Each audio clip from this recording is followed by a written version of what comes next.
kick it off with a super short intro about a little bit about me and where Pamplemousse came from. Started making YouTube videos in 2007 after I spent 6 months working on an album that I poured my heart into. It was getting about 3 plays per day on MySpace. I was getting more and more depressed as I started noticing these other people posting these amazing videos on this new website called YouTube. They were getting 300,000 views, and so I decided to start putting all my music on YouTube. One day, YouTube featured a video of my band Pamplemousse on the homepage. We got a ton of new fans. Also, we got a bunch of people who apparently didn't, like us so much. It's okay, because a lot of people started coming to our shows, and we started touring, and then we came out with a record. And when I checked our bank account balance after our first iTunes payout, we had $22,000 in it, which was super cool because at the time I was trying to make a living in my dad's house as a musician by uploading videos to the internet, which literally 0 people respected in 2009, even the people who were uploading videos to the internet.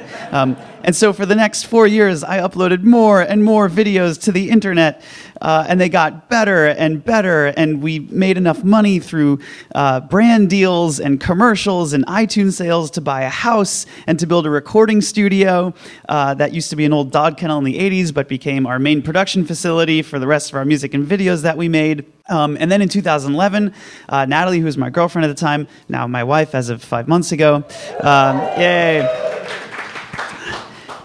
She raised $100,000 on Kickstarter, went to work on her solo album, and I started working on a dubstep robot music video.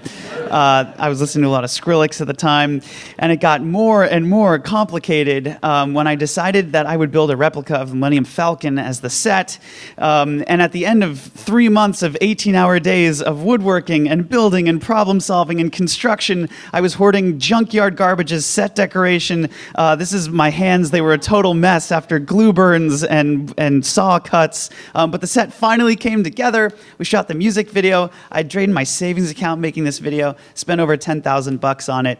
I knew I'd upload it to YouTube, get about 1 million views, because that's what my videos were usually getting at the time. And I knew I'd log into YouTube the next day, and I'd see this, which is a screenshot of my YouTube dashboard for a 28-day period at 1 million views and $166 of ad earnings. And I couldn't stomach the idea of earning less than $200 for a video that cost me $10,000 in 3 months of my life. So I came up with an idea for a website where I would ask my fans to become patrons and basically pay me for making videos on a monthly basis. I drew out the idea for the website on 14 pieces of printer paper one Sunday afternoon. I called my freshman year roommate, Sam Yam, who coded the whole thing, and we launched 3 months later with 3 creators on the platform. Me, my girlfriend, and my roommate. We called it Patreon.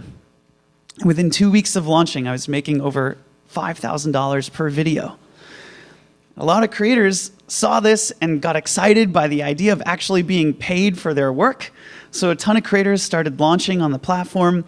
And now, 3 years into Patreon, there are over 20,000 creators making money on the platform from over 100 countries around the world, getting paid over $5 million per month from their patrons. We got a team of 80 people helping us in our mission of getting creators paid. And I found myself running a tech company, which is totally fucking crazy. Because I thought CEOs knew how to do business and stuff, but after spending 3 years in Silicon Valley, I'm realizing that CEOs are actually just people who try really hard and like to solve problems and like to make great stuff. And in fact, it turns out that running a tech company is almost exactly the same thing as being a creator. Creators care endlessly about their fans. Tech companies care endlessly about their users. But if you know how to care endlessly, then it feels like the same thing.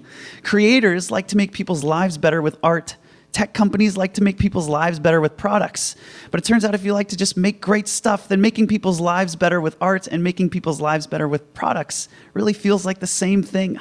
The point is to just focus on making great stuff, because we're inundated in this world with monsters.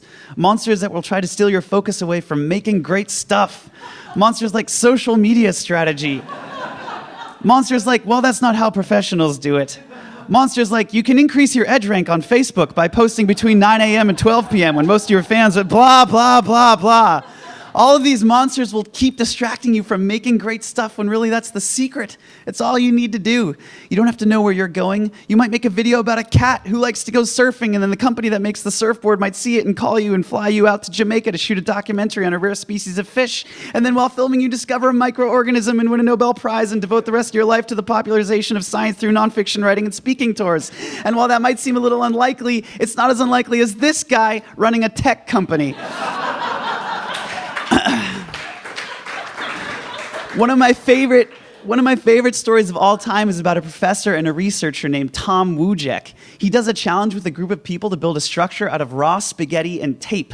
He gives the group 15 minutes to build a structure as tall as possible. He's done this exercise with over 100 groups of people, with all kinds of folks from MBAs to engineers. You know what group performs the best consistently out of all the groups he's ever given this challenge to?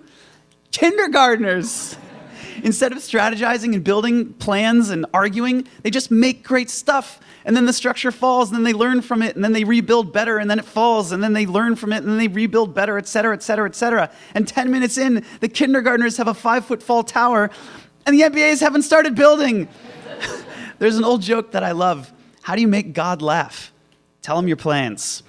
I think some people find this joke a little depressing.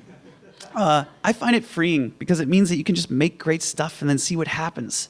It means you can fill your days with creativity and stop guessing where the spaghetti should go and just start building things, which is more fun than making plans anyway.